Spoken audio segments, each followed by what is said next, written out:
ಬೆಂಗಳೂರಿನಲ್ಲಿ ಮಹಿಳೆಯ ಭೀಕರ ಹತ್ಯೆ ಪ್ರಕರಣಕ್ಕೆ ಸಂಬಂಧಪಟ್ಟಂತೆ ಈಗಾಗಲೇ ಸ್ಥಳಕ್ಕೆ ಪೊಲೀಸರ ತಂಡ ದೌಡಾಯಿಸಿದೆ. ಇಂಚಿಂಚು ಪರಿಶೀಲನೆಯನ್ನು ಮಾಡ್ತಾ ಇದ್ದಾರೆ. ಇದರ ಜೊತೆಗೆ ಎಫ್ಎಸ್ಎಲ್ ತಂಡ ಕೂಡ ಸ್ಥಳದಲ್ಲಿ ಮೊಕ್ಕಾಂ ಹೂಡಿದೆ. ಬೆಂಗಳೂರಿನಲ್ಲಿ ಮಹಿಳೆಯ ಭೀಕರ ಹತ್ಯೆ ಪ್ರಕರಣ ಏನಿದೆ, ಈ ಒಂದು ಪ್ರಕರಣಕ್ಕೆ ಸಂಬಂಧಪಟ್ಟಂತೆ ಈಗಾಗಲೇ ಎಫ್ಎಸ್ಎಲ್ ತಂಡ, ಶ್ವಾನದಳ, ಪೊಲೀಸರು ಭೇಟಿ ನೀಡಿ ಇಂಚಿಂಚು ಮಾಹಿತಿಯನ್ನು ಕಲೆ ಹಾಕ್ತಾ ಇದ್ದಾರೆ. ಸ್ಥಳದಲ್ಲಿ ಪೊಲೀಸರು ಇಂಚಿಂಚು ಮಾಹಿತಿಯನ್ನು ಪಡಿತಾ ಇದ್ದಾರೆ. ಯಾಕಂದ್ರೆ ಈಗಾಗಲೇ ಡೆಡ್ ಬಾಡಿ ಇರುವಂತಹ ಜಾಗದಲ್ಲಿ ಆತ ಯಾವ ಆಯುಧವನ್ನ ಹಿಡ್ಕೊಂಡು ಈಕೆಯ ದೇಹವನ್ನ ಪೀಸ್ ಮಾಡ್ದ, ಆತನ ಫಿಂಗರ್ ಪ್ರಿಂಟ್ಸ್ ಇರಬಹುದು, ಆರೋಪಿಯ ಹೆಜ್ಜೆ ಗುರುತನ್ನ ಪತ್ತೆ ಹಚ್ಚುವಂತಹ ಕೆಲಸವನ್ನ ಪೊಲೀಸರು ಮಾಡ್ತಿದ್ದಾರೆ. ಇಲ್ಲಿ ಗಮನಿಸಬಹುದು, ಹಲವು ದಿನದಿಂದ ಪತಿ ಏನಿದ್ದಾನೆ ಪತ್ನಿಗೆ ಕರೆ ಮಾಡ್ತಾ ಇರ್ತಾನೆ, ಕಾಲ್ ಮಾಡ್ತಾನೆ ಇರ್ತಾನೆ. ಆದ್ರೆ ಪತ್ನಿಯ ಸೈಡ್ ಇಂದ ರೆಸ್ಪಾಂಡ್ ಏನು ಸಿಗ್ತಾ ಇರಲಿಲ್ಲ, ಸ್ವಿಚ್ ಆಫ್ ಅಂತ ಬರ್ತಾ ಇರತ್ತಂತೆ.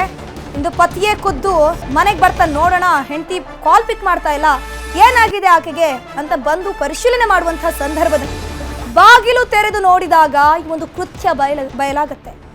ಬಾಗಿಲು ತೆರೆದಾಗ ಫ್ರಿಡ್ಜ್ ನಿಂದ ಹುಳಗಳು ಹೊರಗೆ ಬಂದಿತ್ತಂತೆ. ಆತನಿಗೆ ಹೆಂಗಾಗ್ಬೇಡ ಹೇಳಿ, ಕಟ್ಕೊಂಡ ಪತ್ನಿ ಆಕೆ ಮತ್ತೆ ಏನೋ ಒಂದು ಮನಸ್ತಾಪದಿಂದ ದೂರ ಆಗಿರ್ತಾರೆ. ಮಗು ಬೇರೆ ಈತನ ಬಳಿಯೇ ಇರುತ್ತೆ. ಹೆಂಡತಿ ಕಾಲ್ ಮಾಡಿದಾಗ ಹೆಂಡತಿ ಕಾಲ್ ಪಿಕ್ ಮಾಡಲ್ಲ.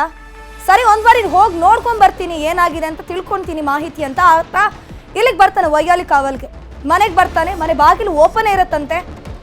ಹೋದಂತಹ ಸಂದರ್ಭದಲ್ಲಿ ಫ್ರಿಡ್ಜ್ ನಿಂದ ದುರ್ನಾತ ಬರ್ತಾ ಇರತ್ತೆ. ಫ್ರಿಡ್ಜ್ ಓಪನ್ ಮಾಡಿ ನೋಡ್ತಾನೆ, ಹುಳಗಳು ಕಾಣಿಸಿಗುತ್ತೆ. ಡೆಡ್ ಬಾಡಿಯ ಪೀಸ್ಗಳು, ಕೈ ಬೇರೆ, ಕಾಲ್ ಬೇರೆ, ತಲೆ ಬೇರೆ, ಛಿದ್ರ ಆಗಿರುವಂತಹ ಪತ್ನಿಯ ದೇಹವನ್ನು ನೋಡಿ ಆತ ಬೆಚ್ಚಿ ಬಿದ್ದಿರ್ತಾನೆ.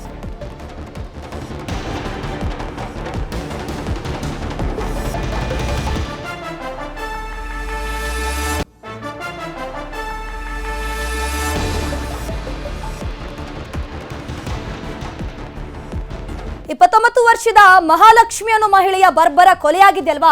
ಇಲ್ಲಿ ಗಮನಿಸಬಹುದು, ಸೆಪ್ಟೆಂಬರ್ 2ರಂದು ಈಕೆಯ ಮೊಬೈಲ್ ಸ್ವಿಚ್ ಆಫ್ ಆಗಿತ್ತಂತೆ. ಬಹುತೇಕ ಅವತ್ತೇ ಮಹಿಳೆಯ ಕೊಲೆ ನಡೆದಿರುವಂತಹ ಶಂಕೆ ಕೂಡ ವ್ಯಕ್ತವಾಗ್ತಿದೆ. ಈ ಮಹಾಲಕ್ಷ್ಮಿ ಏನಿದ್ದಾಳೆ, ಆಕೆಯ ಫೋನ್ಗೆ ಪತಿ ಕರೆ ಮಾಡಿದಂತಹ ಸಂದರ್ಭದಲ್ಲಿ ಸೆಪ್ಟೆಂಬರ್ 2ನೇ ತಾರೀಕು ಈಕೆಯ ಮೊಬೈಲ್ ಡೆಡ್ ಆಗಿದೆ, ಸ್ವಿಚ್ ಆಫ್ ಆಗಿದೆ. ಬಹುತೇಕ ಅವತ್ತೇ ಮಹಿಳೆಯನ್ನ ಈ ಕಿರಾತಕ ಕೊಲೆ ಮಾಡಿರುವಂತಹ ಶಂಕೆ ವ್ಯಕ್ತವಾಗ್ತಿದೆ. ಮಹಿಳೆಯ ಕೊಲೆಯಾಗಿ ಸುಮಾರು 19 ದಿನಗಳಾಗಿದೆಯಂತೆ. ಸದ್ಯ ವೈದ್ಯಾಧಿಕಾರಿಗಳನ್ನು ಕರೆಸಿ ಪೊಲೀಸರು ಪರಿಶೀಲನೆ ಮಾಡ್ತಾ ಇರುವಂತದ್ದು. ಇಲ್ಲೊಂದು ಗಮನಿಸಬಹುದು, ಸೆಪ್ಟೆಂಬರ್ 2ರಂದು ಮೊಬೈಲ್ ಸ್ವಿಚ್ ಆಫ್ ಆಗಿದೆಯಲ್ಲ, ಪೊಲೀಸರು ಮೇಲ್ನೋಟಕ್ಕೆ ಸುಮಾರು 19 ದಿನಗಳು ಆಗಿರಬಹುದು ಅಂತ ಹೇಳ್ತಾ ಇದ್ದಾರೆ.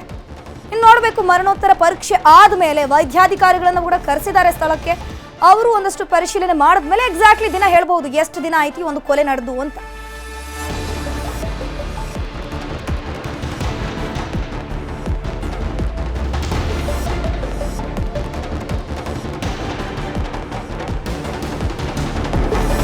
ಹೆಚ್ಚಿನ ಡೀಟೇಲ್ಸ್ ನೀಡ್ತಾರೆ ನಮ್ಮ ಪ್ರತಿನಿಧಿ ಮಂಜುನಾಥ್ ಆರ್ಯ, ಲೈವ್ ನಲ್ಲಿ ಜಾಯ್ನ್ ಆಗಿದ್ದಾರೆ. ಎಸ್ ಮಂಜು, ಎಕ್ಸಾಕ್ಟ್ಲಿ ಒಂದು ಕೊಲೆಗೆ ರೀಸನ್ ಏನು ಅಂತ ಗೊತ್ತಾಯ್ತಾ?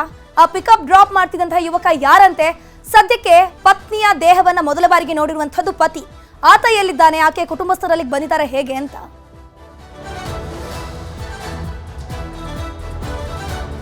ಧನುಶ್ರೀ, ಇವತ್ತು ಮಧ್ಯಾಹ್ನ ಈ ಮೃತಪಟ್ಟಂತಹ ಮಹಾಲಕ್ಷ್ಮಿ ಏನಿದ್ದಾಳೆ, ಈಕೆಯ ಪತಿ ಮನೆಗೆ ಬಂದು ನೋಡಿದಂತಹ ಸಂದರ್ಭದಲ್ಲಿ ಕೊಲೆ ಆಗಿರುವಂತಹ ವಿಚಾರ ಬಯಲಿಗೆ ಬರುತ್ತೆ. ಇಮಿಡಿಯೇಟ್ ಆಗಿ ಆತ ಪೊಲೀಸರಿಗೆ ಮಾಹಿತಿಯನ್ನು ಕೊಡ್ತಾನೆ. ಮಾಹಿತಿ ಕೊಟ್ಟಂತ ತಕ್ಷಣವೇ ಪೊಲೀಸರು ಕೂಡ ಘಟನಾ ಸ್ಥಳಕ್ಕೆ ಬಂದು ಮೃತದೇಹವನ್ನು ಪರಿಶೀಲನೆ ಮಾಡ್ತಾರೆ. ಪರಿಶೀಲನೆ ಮಾಡಿದಂತಹ ಸಂದರ್ಭದಲ್ಲಿ ಫ್ರಿಡ್ಜ್ ನ ಒಳಗಡೆ ಸುಮಾರು 30ರಿಂದ 35 ತುಂಡುಗಳಾಗಿ ಆಕೆಯನ್ನ ಕಟ್ ಮಾಡಿ ಫ್ರಿಡ್ಜ್ ನ ಒಳಗಡೆ ಇಟ್ಟಿದ್ರು ಅನ್ನುವಂಥದ್ದು ಈಗಾಗಲೇ ಪೊಲೀಸರ ಪ್ರಾಥಮಿಕ ತನಿಖೆ ವೇಳೆಯಲ್ಲಿ ಕೂಡ ಬಯಲಾಗಿರುವಂತದ್ದು. ಮಧ್ಯಾಹ್ನದಿಂದಲೂ ಕೂಡ ಅಷ್ಟೇ ಪೊಲೀಸರು ಘಟನೆ ನಡೆದಂತಹ ಸ್ಥಳದಲ್ಲೇ ಬೀಡು ಬಿಟ್ಟಿದ್ದಾರೆ. ಪ್ರತಿಯೊಂದು ಮೂಲೆಯನ್ನು ಕೂಡ ಅಷ್ಟೇ ಜಾಲಾಡ್ತಿರುವಂತದ್ದು. ಒಂದು ಕಡೆ ಎಫ್ಎಸ್ಎಲ್ ನ ಟೀಮ್ ಇದೆ, ಮತ್ತೊಂದು ಕಡೆ ಸೋಕೋ ಟೀಮ್ ಇದೆ, ಮತ್ತೊಂದು ಕಡೆ ಈಗಾಗಲೇ ವೈದ್ಯಾಧಿಕಾರಿಗಳನ್ನು ಕೂಡ ಈಗಾಗಲೇ ಘಟನೆ ನಡೆದಂತಹ ಮನೆಗೆ ಕರೆಸಿಕೊಂಡಿದ್ದಾರೆ. ಇಲ್ಲಿ ಪ್ರಮುಖವಾಗಿ ಪೊಲೀಸರಿಗೆ ಕಾಡ್ತಿರುವಂತದ್ದು ಏನು ಅಂತಂದ್ರೆ, ಈ ಮೃತದೇಹ ಏನು ತುಂಡಾಗಿ ಫ್ರಿಡ್ಜ್ ನಲ್ಲಿ ಇಟ್ಟಿದ್ರು, ಇದು ಎಷ್ಟು ದಿನಗಳ ಹಿಂದೆ ಫ್ರಿಡ್ಜ್ ನಲ್ಲಿ ಇಟ್ಟಿದ್ರು ಅನ್ನುವಂಥದ್ದನ್ನ ಪೊಲೀಸರು ಈಗಾಗಲೇ ವೆರಿಫೈ ಮಾಡ್ತಿದ್ದಾರೆ. ಯಾಕಂದ್ರೆ ಪೊಲೀಸರ ಮಾಹಿತಿಯ ಪ್ರಕಾರ ಮತ್ತು ಪೊಲೀಸರು ಅನುಮಾನ ಪಟ್ಟಂತೆ ಸೆಪ್ಟೆಂಬರ್ 2ನೇ ತಾರೀಕಿನಂದು ಈ ಒಂದು ಮಹಾಲಕ್ಷ್ಮಿಯ ಮೊಬೈಲ್ ಫೋನ್ ಸ್ವಿಚ್ ಆಫ್ ಆಗುತ್ತೆ. ಅಲ್ಲಿಂದ ಇಲ್ಲಿವರೆಗೂ ಕೂಡ ಅಷ್ಟೇ ಮೊಬೈಲ್ ಫೋನ್ ಆನ್ ಆಗಿಲ್ಲ. ಆ ಒಂದು ಅನುಮಾನದಿಂದ ಸೆಪ್ಟೆಂಬರ್ 2ನೇ ತಾರೀಕಿನಂದೇ ಆಕೆಯನ್ನ ಕೊಲೆ ಮಾಡಿರಬಹುದು ಅನ್ನುವಂತ ಒಂದು ಅನುಮಾನವನ್ನ ಪೊಲೀಸರಿಗಾಗಲೇ ಪ್ರಾಥಮಿಕವಾಗಿ ವ್ಯಕ್ತವನ್ನ ಮಾಡ್ತಿರುವಂತಹದ್ದು. ಮತ್ತೊಂದು ಕಡೆ ಈಗಾಗಲೇ ಪೊಲೀಸರು ಒಂದು ಮೃತಪಟ್ಟಂತಹ ಅಂದ್ರೆ ಕೊಲೆಯಾದಂತಹ ಮೊದಲನೇ ಮಹಡಿ ಏನಿದೆ ಕಂಪ್ಲೀಟ್ ಆಗಿ ತಮ್ಮ ಸುಪರ್ದಿಗೆ ಪಡ್ಕೊಂಡಿರುವಂತದ್ದು. ಯಾಕಂದ್ರೆ ಫ್ರಿಡ್ಜ್ ನ ಒಳಭಾಗದಲ್ಲಿ ಸುಮಾರು 30 ರಿಂದ 35 ತುಂಡುಗಳು ಪತ್ತೆಯಾಗಿದೆ. ಅದೆಲ್ಲವನ್ನು ಕೂಡ ಈಗಾಗಲೇ ವೈದ್ಯಾಧಿಕಾರಿಗಳ ಮುಖಾಂತರವಾಗಿ ಪರಿಶೀಲನೆಯನ್ನ ಮಾಡುವಂತ ಒಂದು ಕೆಲಸವನ್ನ ಮಾಡ್ತಿದ್ದಾರೆ. ಮತ್ತೊಂದು ಕಡೆ ಒಂದು ಕೊಠಡಿ ಏನಿತ್ತು ಅದು ಸಿಂಗಲ್ BHK ಅಂತಾನು ಕೂಡ ಈಗಾಗಲೇ ಪೊಲೀಸರು ಹೇಳ್ತಿದ್ದಾರೆ. ಅದರಿಂದ ಹಾಲ್ನಲ್ಲಿ ಆಕೆಯನ್ನ ತುಂಡು ತುಂಡಾಗಿ ಆತ ಕಟ್ ಮಾಡಿರೋದು ಅನ್ನುವಂಥದ್ರ ಬಗ್ಗೆ ಕೂಡ ಪೊಲೀಸರಿಗೆ ಮಾಹಿತಿ ಇದೆ. ಆ ಒಂದು ಕಾರಣಕ್ಕೋಸ್ಕರ ಹಾಲನ್ನ ಮೂಲೆಯನ್ನು ಕೂಡ ಈಗಾಗಲೇ ಜಾಲಾಡ್ತಿರುವಂತದ್ದು. FSL ನ ಅಧಿಕಾರಿಗಳು ಕೂಡ ಅಷ್ಟೆಲ್ಲಾದ್ರೂ ರಕ್ತದ ಕಲೆಗಳು ಬಿದ್ದಿದೆಯಾ, ಕೇವಲ ಮಹಾಲಕ್ಷ್ಮಿಯ ರಕ್ತದ ಕಲೆಗಳು ಮಾತ್ರ ಅಲ್ಲಿದೆಯಾ ಅಥವಾ ಬೇರೆ ವ್ಯಕ್ತಿಯ ರಕ್ತದ ಕಲೆಗಳೇನಾದ್ರೂ ಅಲ್ಲಿ ಇದೆಯಾ ಮತ್ತು ಗೋಡೆ ಅಥವಾ ಇನ್ನಿತರ ಭಾಗಗಳೇನಾದ್ರೂ ಫಿಂಗರ್ ಪ್ರಿಂಟ್ಸ್ ಇದೆಯಾ ಅನ್ನುವಂಥದ್ರ ಬಗ್ಗೆ ಕಂಪ್ಲೀಟ್ ಆಗಿ ಪರಿಶೀಲನೆಯನ್ನ ಮಾಡ್ತಾ ಇರುವಂತದ್ದು.